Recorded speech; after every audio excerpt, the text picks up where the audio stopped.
Most cities are built on stone. Braavos was built on ships, or more specifically, their cargo. Slaves who rose up against their Valyrian captors and seized the helms of the convoy. Of all crimes, Valyria punished rebellion most severely. The slaves faced not execution, but the Valyrian mines or labor camps in the most remote and savage colonies if recaptured. And few corners of the world can long remain hidden from Dragonback.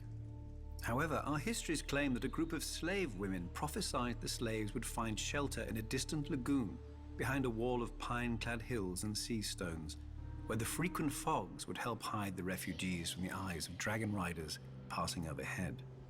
And so it proved. Because they had risked their lives in the name of freedom, the mothers and fathers of the new city vowed that no man, woman, or child in Braavos should ever be a slave. This is the first law of Braavos, engraved in stone on the arch that spans the long canal. For over 100 years, Braavos hid itself from the eyes of the world, who called it the Secret City. Using a dye derived from a local snail, our captains stained their sails purple to hide their stolen Valyrian ships. Our merchants carried false charts and lied when questioned about their home port. Eventually, one Sea Lord, our elected ruler, decided enough time had passed and initiated the unmasking of Braavos to the world and to Valyria. Of course, it helped that the Iron Bank made handsome restitution to the Dragon Lords for the stolen ships, whilst of course refusing to pay for the value of the slaves themselves.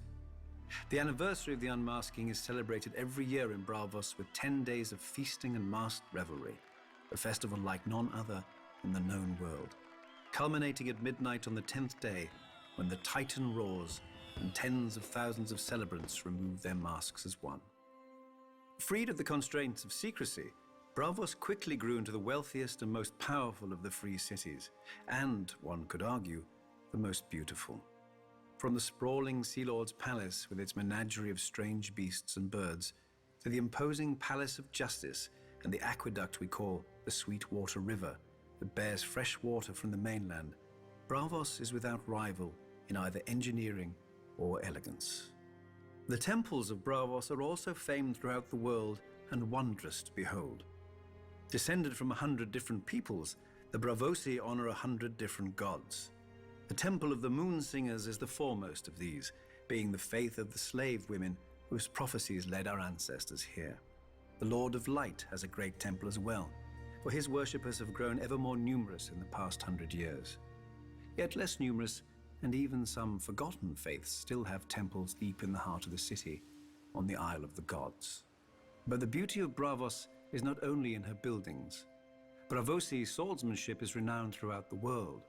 Our bravos eschew the armor and long swords of the Westerosi knights, preferring speed, agility, and slender blades. The greatest bravos call themselves water dancers, after the custom of dueling upon the moon pool near the Sea Lord's palace. By tradition, the greatest of all the bravos is the First Sword, who commands the personal guard of the Sea Lord and protects his person at all public events. Once chosen, Sea Lords serve for life. Inevitably, there are always those who wish to cut that life short to effect some change in policy. Though not even the First Swords are the true guardians of Braavos. That honor goes to the Titan, who protects the entrance to the harbor.